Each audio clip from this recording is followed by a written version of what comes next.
Breaking the all और nothing mindset, choose progress over perfection.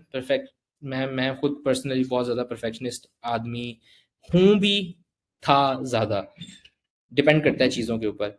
तो उसका अभी तक मैंने यही हल निकाला या समझ आई, और हारून भाई के साथ काम करके भी मुझे यही समझ आई कि do it then make it better. Don't wait for it to be perfect perfect perfect. मतलब मेरा क्लाइंट है जो जिसके साथ मैं काम कर रहा हूँ, एडवाइजर सक्सेस एकेडमी, पिछले हम 3 हफ्तों से कॉल करें, he is like 70 years old, depending इसके अलग सिचुएशन चल रही होती है, but he still making the community. वो रोजाना मेरे से कॉल पे आता है, मुझे ये भी बेहतर करना है, ये भी बेहतर करना है। उसने लॉन्च नहीं की, हालांकि he knows that this community will make him 10,000s of plus dollar on monthly basis, बहुत आसानी से, क्योंकि उसका नेटवर्क बहुत बड़ा है। लेकिन he is super pin perfect.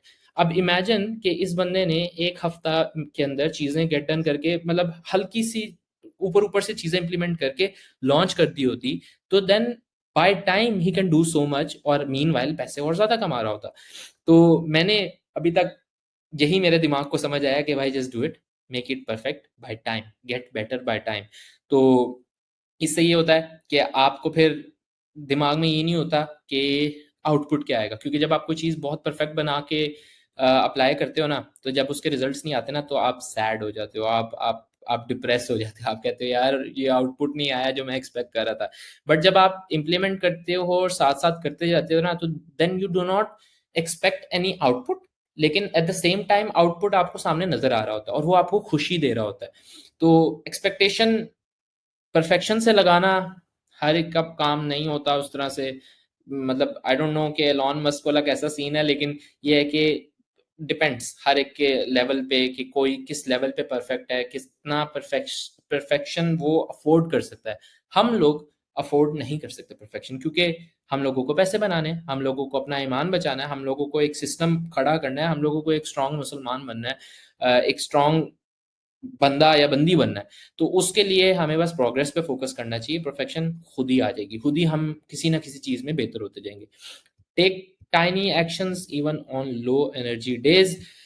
मेरे 90 दिन के डेली जर्नल्स में अगर आप लोग जाके देखेंगे, तो उसमें आप लोगों को एक चीज़ नज़र आएगी कि मोस्ट ऑफ द टाइम ये हो रहा होता था कि कुछ डेज में कोई प्रोग्रेस नहीं होती थी, बट जस्ट बिकॉज मेरा दिन ऑफ जा रहा है या वट एवर, मैं स्लो हूँ, काम नहीं हो पा रहा, एटलीस्ट डू समथिंग, मतलब छोटा सा भी कुछ एक्शन लोगे तो you see that as a small win, और वो कंपाउंड होता है बाय टाइम।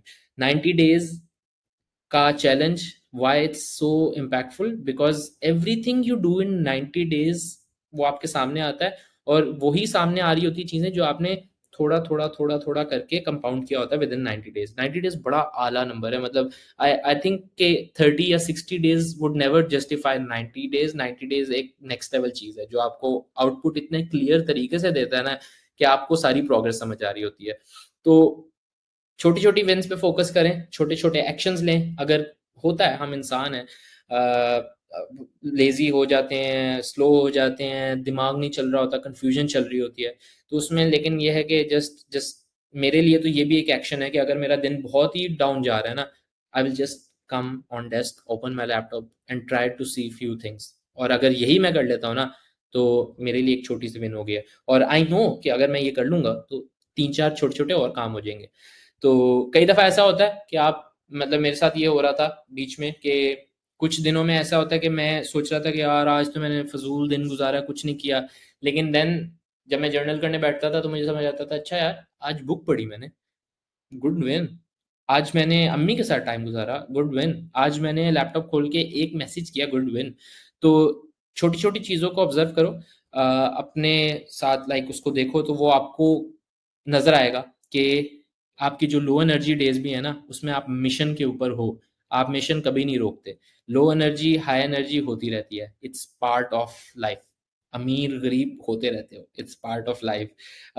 दुख दर्द आते रहते हैं, खुशियां वशियां आती रहती हैं, लेकिन it's always up and down. तो वो अप एंड डाउन में अगर आप कहीं रुक जाओ तो वो खराब सीन है। अप एंड डाउन में झूले के साथ साथ ऊपर नीचे जाना होता है, और बड़े मजे से आना होता है।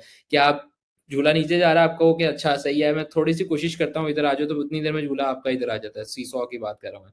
तो इस तरह से थोड़ा सा दिमाग में एक मैप बनाए बनाए सारे कि हमें झूले बजाय कि हम डरें कि हम गिर रहे हैं, हमें एंजॉय करना है कि भाई गिरना नहीं है, बस बस ऊपर नीचे होते रहना आहिस्ता आहिस्ता।